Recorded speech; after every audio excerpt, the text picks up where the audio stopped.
Medieval people didn't snack. They didn't eat every 2 hours. They didn't panic when they felt hungry. And somehow, their bodies handled stress, labor, and illness better than ours do today. Not because they ate more, but because they knew when not to eat. Eating all the time is new. Constant eating feels normal now. A bite between meetings, a bar on the drive home, something small before bed.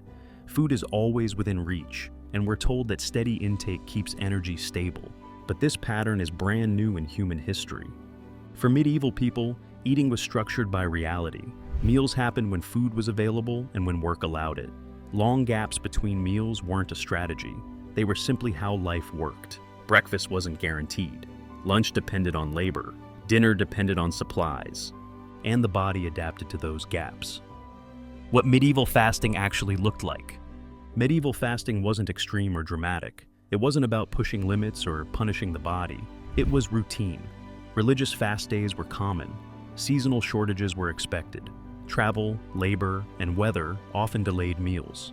Many people ate 1 or 2 substantial meals a day, not because it was healthy, but because it was practical. Hunger wasn't rare, it was familiar. And instead of weakening the body, these regular pauses gave it something modern bodies rarely experience: time to finish what it started. The body was designed for gaps. Digestion isn't passive, it's work. Every time food enters the body, energy shifts toward processing it. Hormones respond. Systems activate. Repair takes a back seat while digestion stays turned on. Medieval bodies experienced long periods where digestion stopped completely. No calories coming in. No sugar spikes. No constant stimulation. Just quiet metabolic space. That space mattered.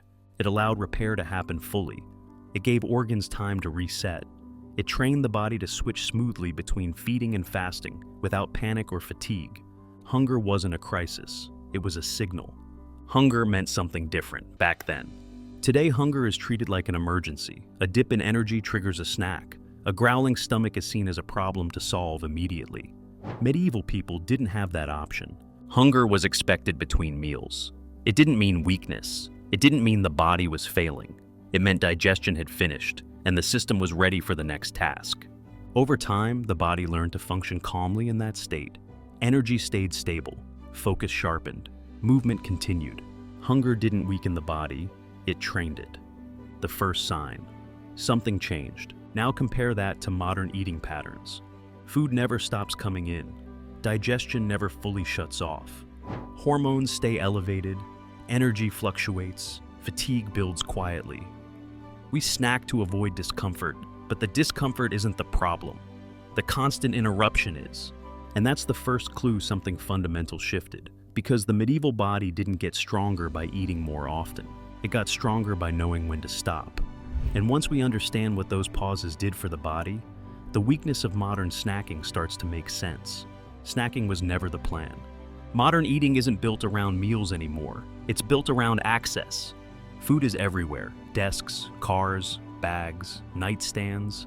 Eating no longer marks the start or end of effort. It fills every pause.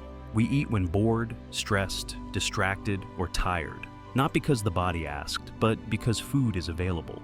This didn't happen overnight. It crept in quietly. Smaller meals, more convenience. Advice that warned against hunger and praised keeping blood sugar steady. Snacking was sold as protection, but what it really did was remove the body's natural rhythm. Digestion never gets to finish. The body needs breaks, not just from movement, but from processing food. Every time we eat, digestion turns on. Insulin rises, energy shifts inward, repair processes slow down so food can be handled first. That's normal. The problem is what happens when digestion never turns off. With constant snacking, the body stays stuck in fed mode. There's no clear signal that it's safe to switch gears. No long pause where repair can finish. No quiet window where the system can reset. Over time, this creates fatigue that doesn't feel dramatic, but never fully goes away. You eat more, but feel less restored. Energy becomes artificial. When medieval people felt tired, they rested or slowed down. When they felt hungry, they waited. Modern bodies don't get that option. Instead, energy is patched together with sugar, caffeine, and frequent calories. The body doesn't learn to manage dips. It learns to expect rescue. Hunger becomes uncomfortable, not because it's dangerous, but because the body isn't used to it anymore. Energy spikes replace energy stability. You feel on for short bursts, then flat, then hungry again. So you eat, not to fuel work, but to stop the drop. That cycle looks productive, but it quietly drains resilience.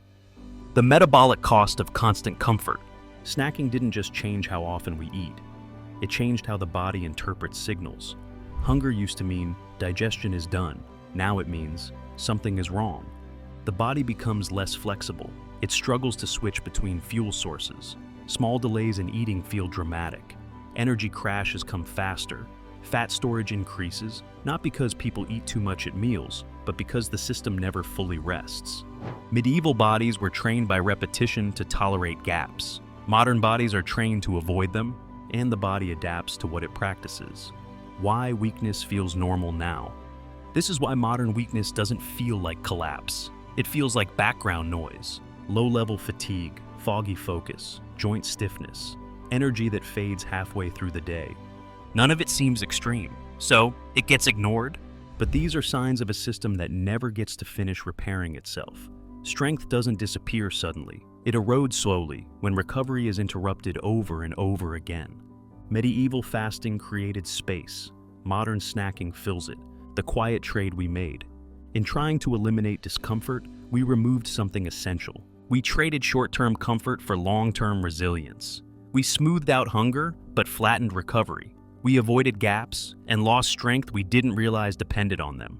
The medieval body wasn't strong because it suffered more. It was strong because it knew when to pause. And once those pauses disappeared, the body didn't collapse. It just slowly forgot how to recover. Which leads to the real question.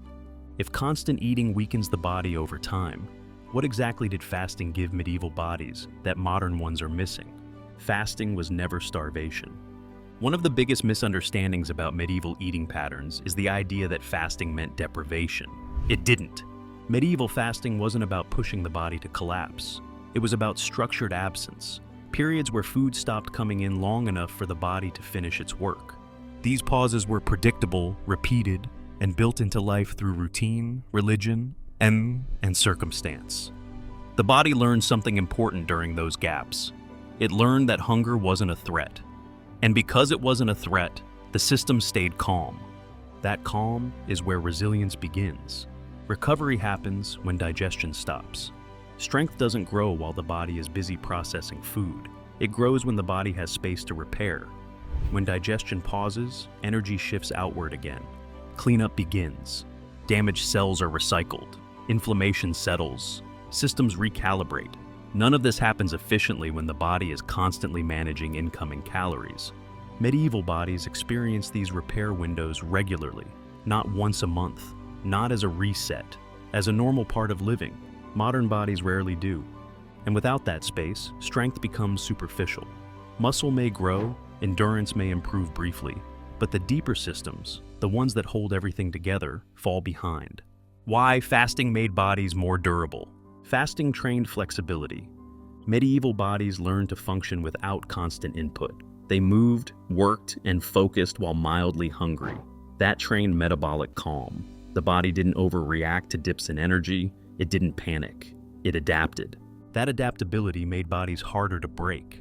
Modern bodies are trained in the opposite direction. They expect constant fuel. Any interruption feels dramatic. Energy crashes faster. Recovery feels incomplete. Strength becomes dependent on perfect conditions.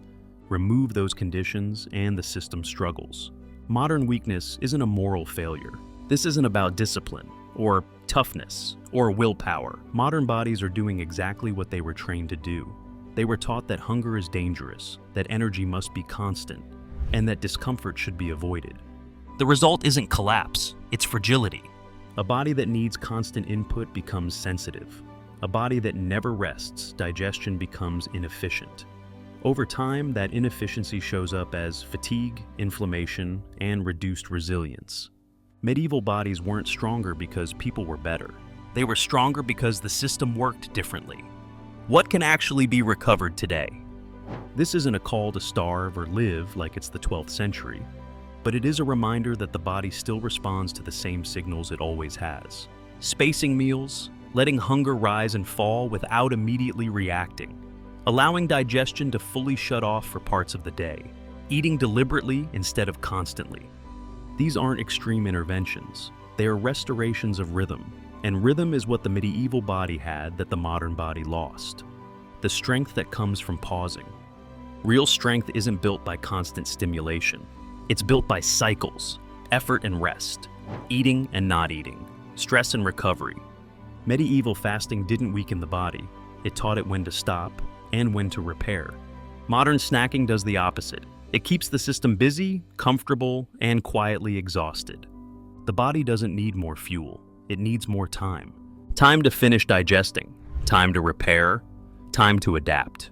And when the body relearns how to pause, strength doesn't just return, it lasts. What are your thoughts on this? Let us know in the comments below. If you like this video, don't forget to like and subscribe to the channel for the latest videos.